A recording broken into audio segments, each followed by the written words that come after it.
Zoro is the swordsman of the Straw Hats crew, and as expected of a great swordsman, he has already wielded many swords. And in this video, we will talk about the fate of all the swords that passed through the hands of Zoro during his journey in One Piece. Wado Ichimonji. This sword was wielded by Kuina, a childhood friend of Zoro, and after Kuina died prematurely, Zoro asked the girl's father to give him his sword and promised to become the strongest swordsman in the world to honor the memory of his friend. Wado Ichimonji is a grade O Wazamono sword, the second strongest grade, and was forged by the blacksmith Shimotsuki Kozaburo in the country of Wano. Zoro carries Wado Ichimonji to this day and will probably carry it until the day he becomes the best swordsman in the world. Double katana, normal. Shortly after developing the three-sword style, Zoro was given Kuina's sword, Wado Ichimonji, but in order to perform this style, he needed 2 more katanas, so he used his normal swords. Although Zoro still wields the Wado Ichimonji to this day, his other 2 initial swords were broken during his battle with Dracul Mihawk at the Baradi. Not much is known about these unnamed katanas, but since Zoro has a keen eye for swords, it is safe to assume that they were not of terrible quality, although they are quite fragile and weak compared to the other swords he uses throughout history. Nakiri swords. As he had lost 2 swords to Dracul Mihawk and had yet not found substitutes for them, when the Straw Hat Pirates faced the Arlong Pirates at Arlong Park, Zoro had to temporarily use Johnny and Yosaku's blades, known as Nakiri swords. Zoro used these blades to fight against the octopus swordsman, Hachi. Eventually, after winning the fight, he returned the swords to their rightful owners, Johnny and Yosaku.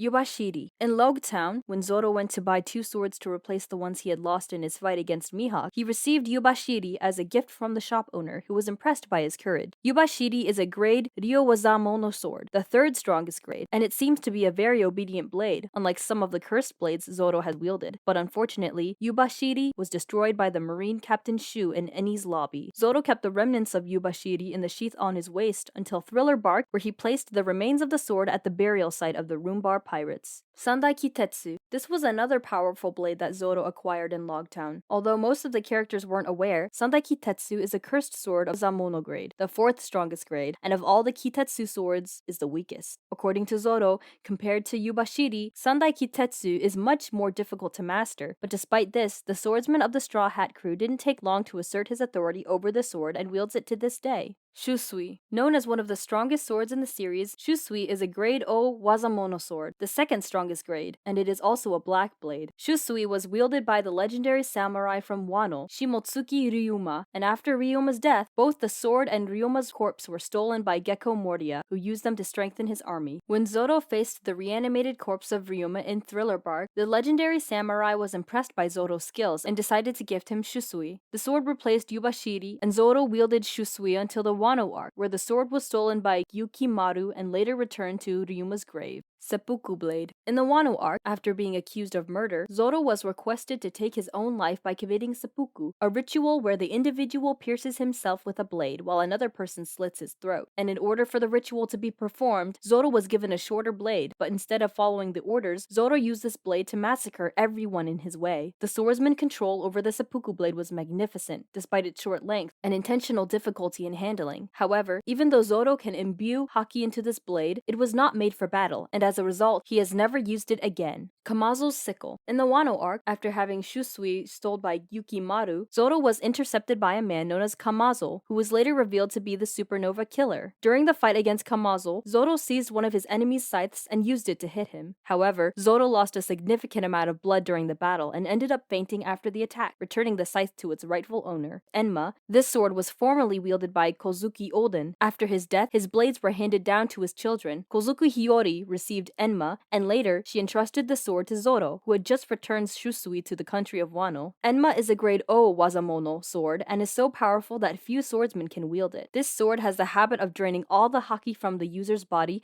making it incredibly potent. But sometimes she uses much more force than Zoro intends, and because of this, the swordsman has to significantly refine his use of haki. Currently, Zoro is still in possession of Enma. And if you liked this video, subscribe to the channel and turn on notifications so you don't miss any new content posted here, and see you soon!